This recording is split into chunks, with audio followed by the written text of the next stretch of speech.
PLB Professional Languages Brazil podcasts. PLB Languages on Demand. Join us and give your English an upgrade. Visit our website www.plbnet.com.br or call us on 5586 4141 2527.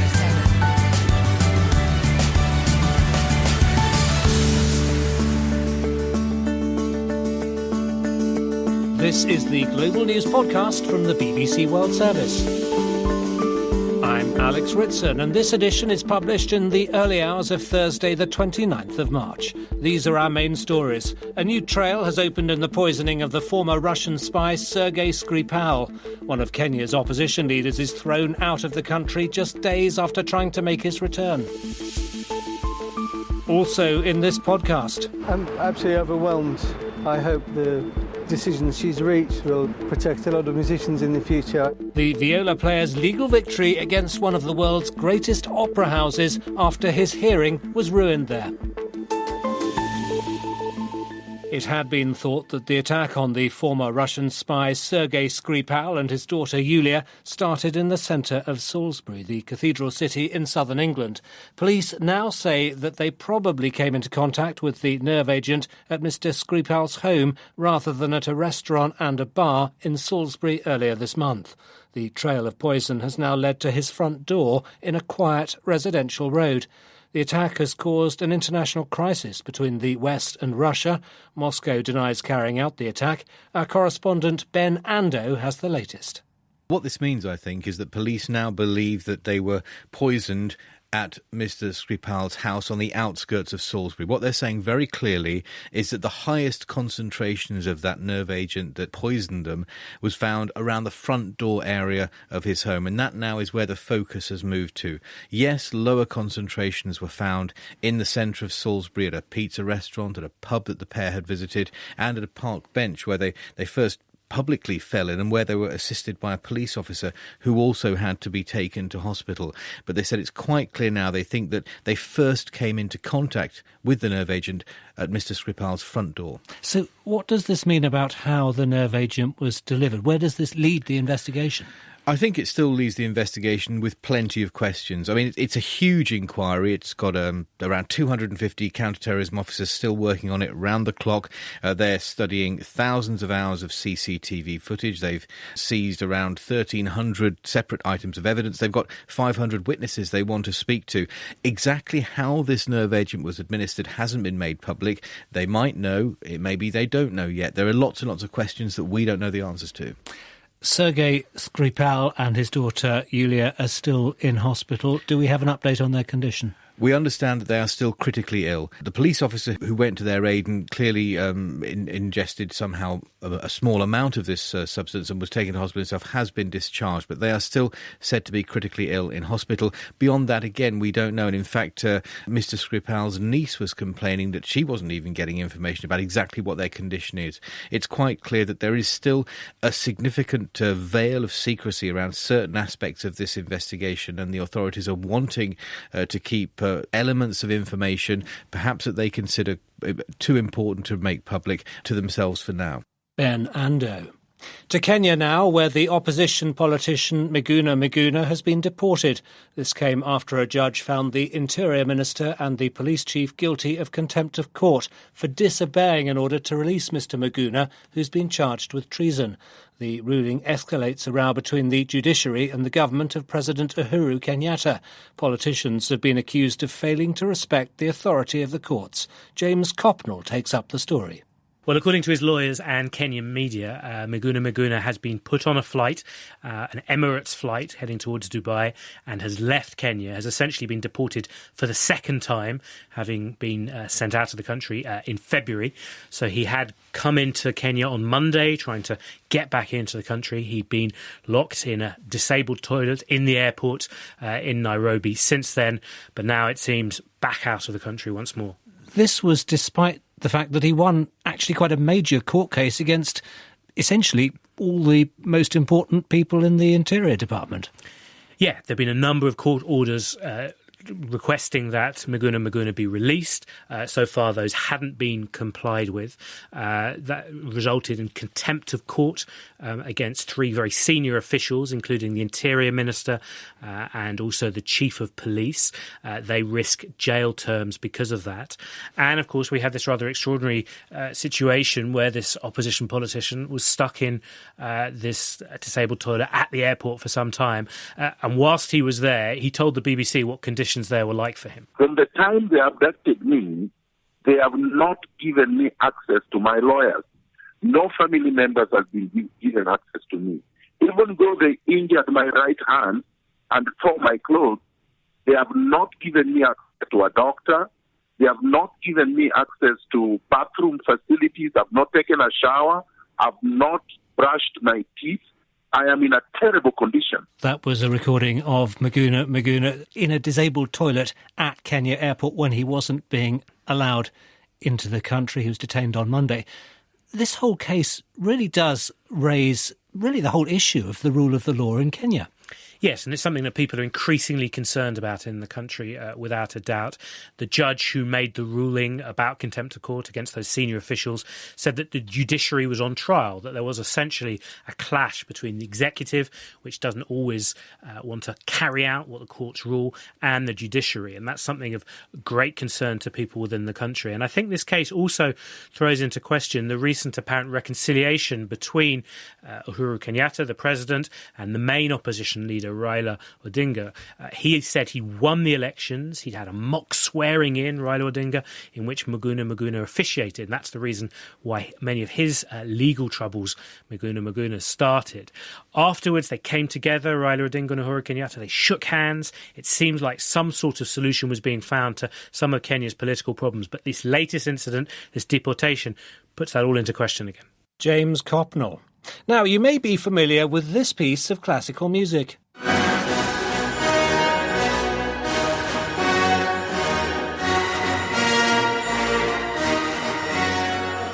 Ride of the Valkyries from Act 3 of Wagner's opera Die Walküre remains as stirring, powerful and loud as it was when it was first performed almost 150 years ago. So loud that a viola player, Christopher Goldscheider, took the Royal Opera House in London to court, claiming that he suffered irreversible hearing loss during a rehearsal. He says the injury is agony for him.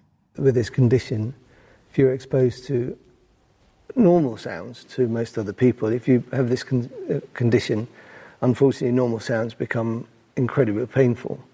I suppose nearest analysis, if you imagine for a normal person to walk on the normal ground, and then you imagine walking barefoot on glass. That's the equivalent for me with my ears. Yes, unfortunately. Really a judge agreed with the musician, whose claim for lost earnings is almost $1 million.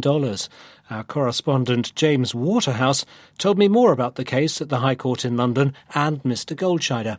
He's got 25 years professional experience, and just for context, he's played in some of the biggest orchestras.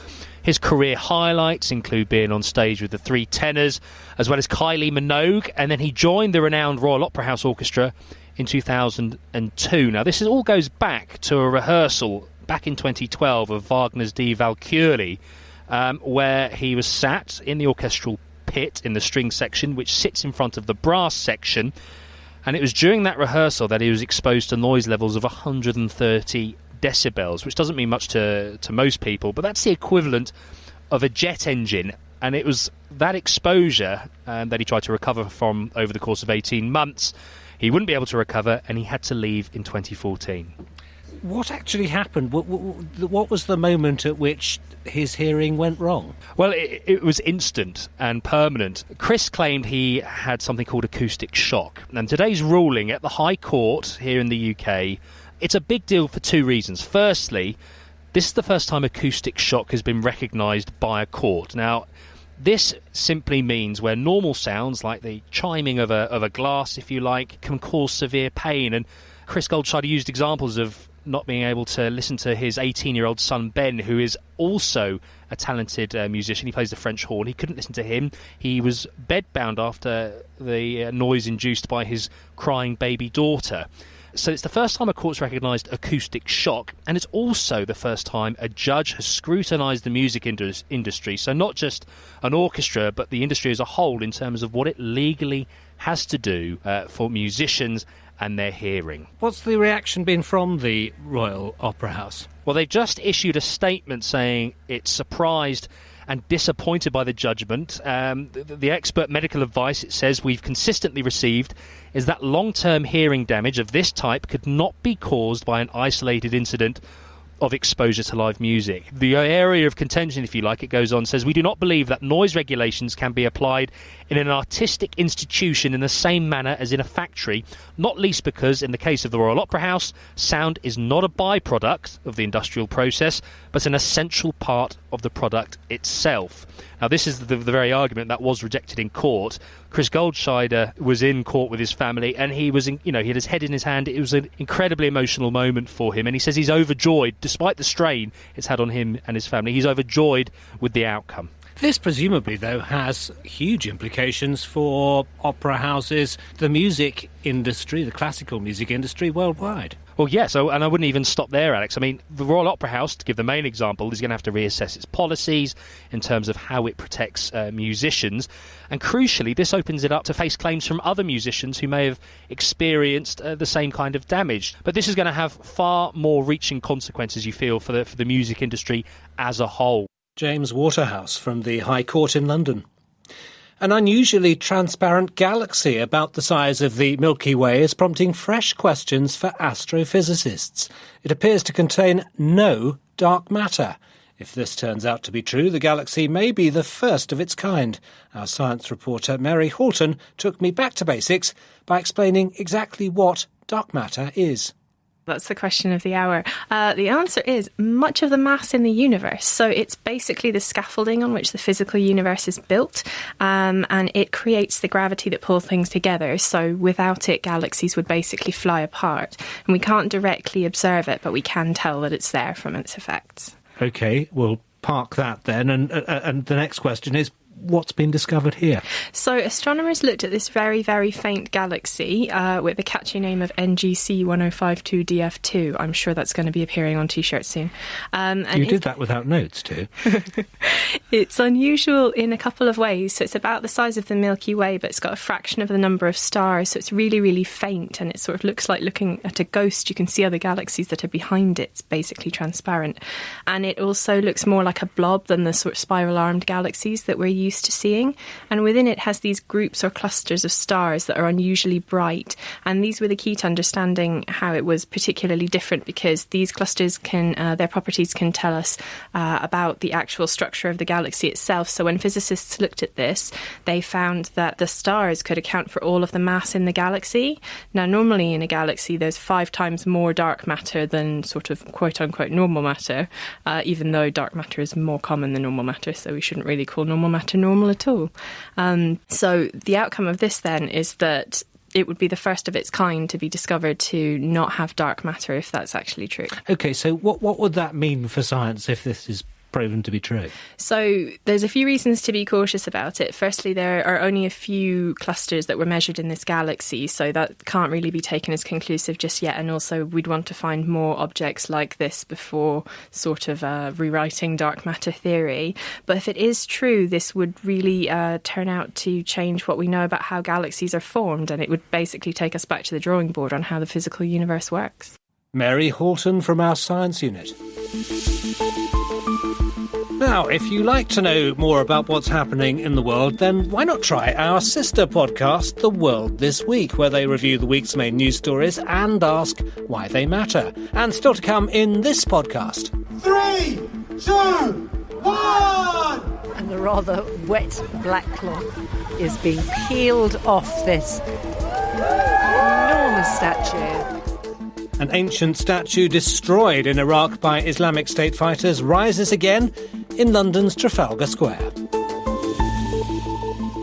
Polls have closed in the 3-day presidential election in Egypt. Voting was extended by an hour amid concerns that in a number of areas the turnout had been relatively low.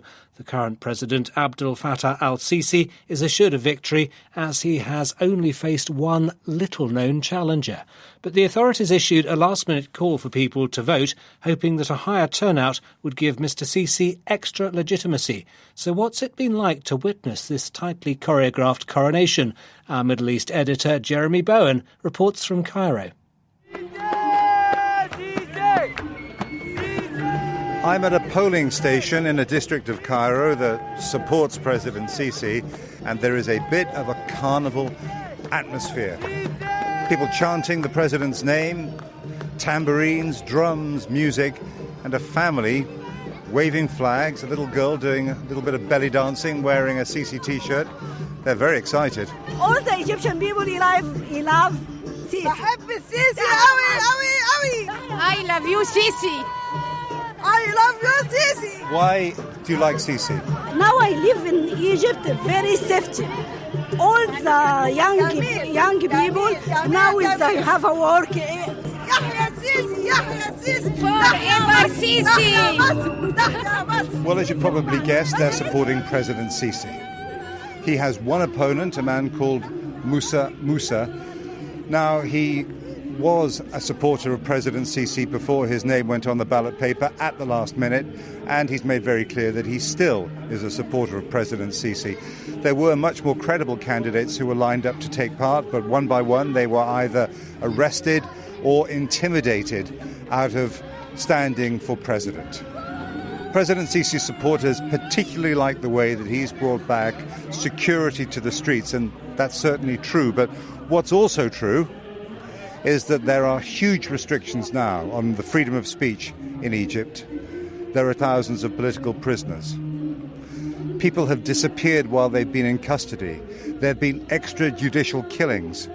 There is a long list of accusations put to him by human rights groups. A whole coalition of them put out a statement saying this was neither a free nor a fair election. Dealing with the economy, dealing with unemployment is probably the biggest challenge of any kind of government in Egypt, because 60% of the population at least is under the age of 30, and the discontent of youth can be a powerful force for change, and unemployment drives that discontent.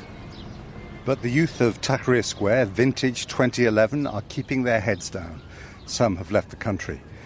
Mohammed Anwar Sadat, nephew of his namesake, the late President Sadat, could have represented the hopes of 2011 in this election.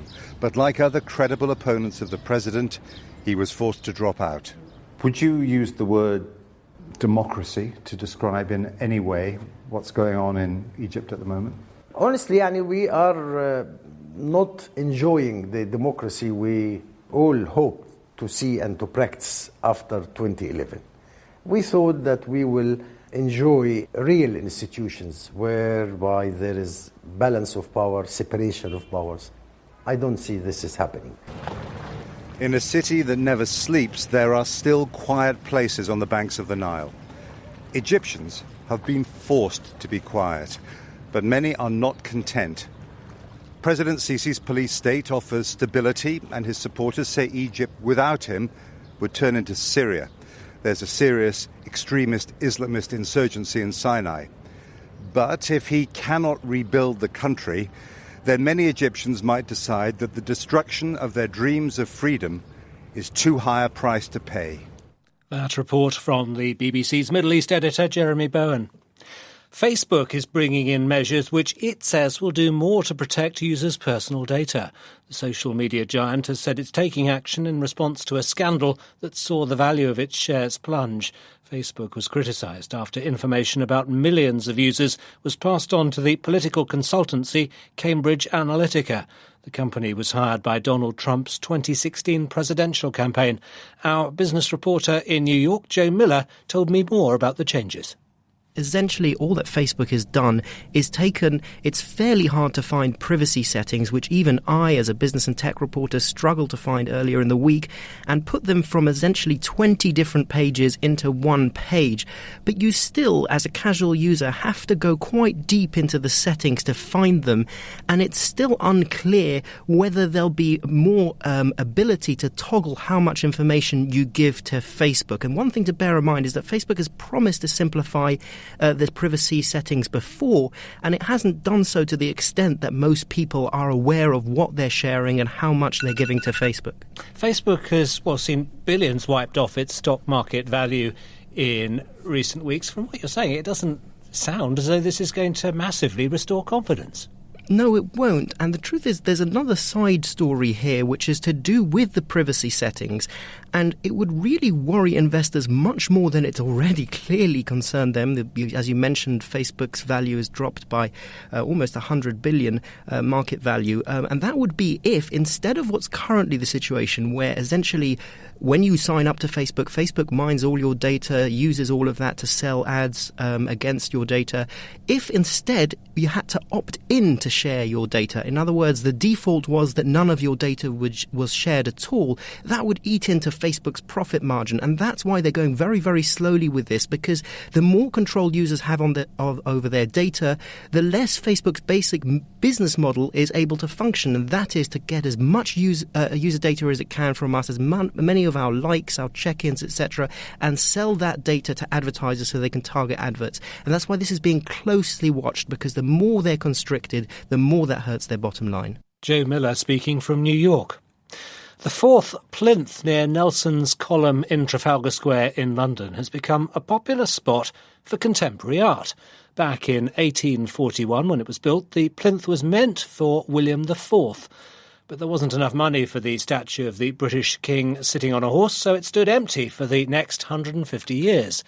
The latest exhibit is an animal, though, a replica of a winged bull from the ancient city of Nineveh in modern-day northern Iraq. The original was destroyed by the Islamic State group, and the copy, by the artist Michael Rakovitz, is made out of 10,500 tin cans. The BBC presenter, Martha Carney, went to the unveiling by the Mayor of London, Sadiq Khan. 20 million people will see this wonderful piece of art. So Michael and his children are going to start a countdown.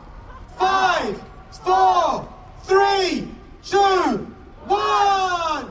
And the rather wet black cloth is being peeled off this enormous statue. 4.5 metres high, the same height as the plinth, an incredible mythical creature, a replica of a statue which once stood in the ancient city of Nineveh. Well, I've moved to get some shelter out of this torrential rain into a tent that's been set up for the journalists. I'm here with the artist, Michael Rakovitz. Well, the statue is a reconstruction of the Lamassu that stood at the Nergal Gate, one of the entrances to the ancient Assyrian city of Nineveh, which is located in modern-day Iraq. It stood sentry from about 700 BCE up until 2015, when it was destroyed by ISIS.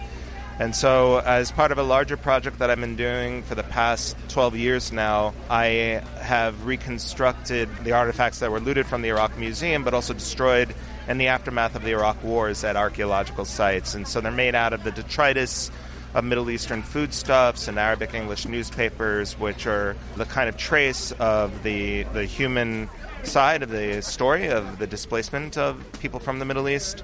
And it also humanizes the relationship to that culture beyond oil in a war. And so this is made out of Iraqi date syrup tins, because it has to be able to stand outside without falling apart. And what's so interesting to me is the way that the colours in the date syrup tins reflect the very vibrant colours that you get in ancient Assyrian art. Exactly. That was totally a kind of coincidence, like a serendipity. When I started to kind of compose what it might look like in order to submit the proposal, one of the Assyrian specialists in Chicago pointed out, saying, do you know that you got it very close to the colors that it actually was in ancient Assyria? And the title, is that a reflection of the vanishing art that we've seen in war zones? The Invisible Enemy Should Not Exist is actually a translation of Ajibor Shapu, which was the avenue that ran through the Ishtar Gate in ancient Babylon. But it also means so many things, like the weapons of mass destruction that never materialized, and this idea of the kind of paranoia and the fear that enables people to do horrible things like wage a war. The Lamassu had meaning for the Assyrian people, but then over the centuries it's meant different things to different people. But I also think that it's important to recognize where it's sited. It's with its back to a museum, as if it's walked out. The National Gallery. Exactly, and it's looking southeast towards Nineveh, hoping to return. And you're talking about a square that has kind of celebration of war culture and heroism for the empire. The artist Michael Rakovitz talking to Martha Carney. They seem harmless enough, but rubber ducks have a dirty little secret.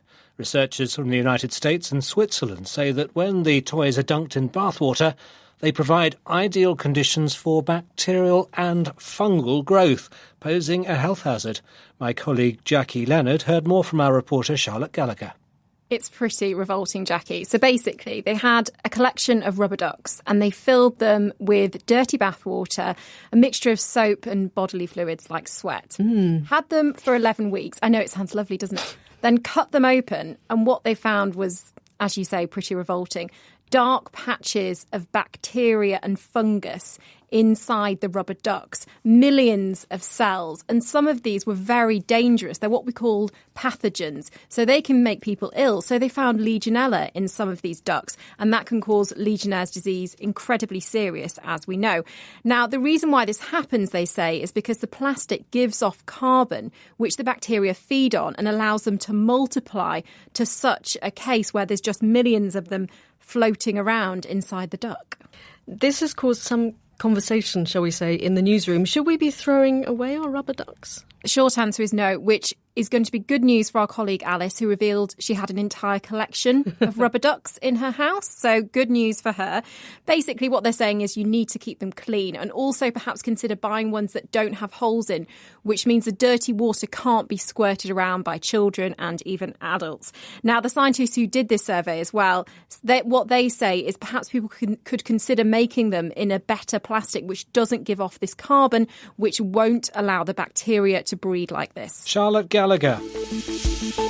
And that's all from us for now, but there'll be an updated version of the Global News podcast later. If you want to comment on this podcast or the topics covered in it, you can send us an email. The address is globalpodcast@bbc.co.uk. I'm Alex Ritson. Until next time, goodbye.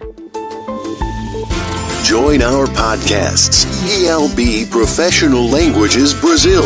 WhatsApp number 5586 99970 5812.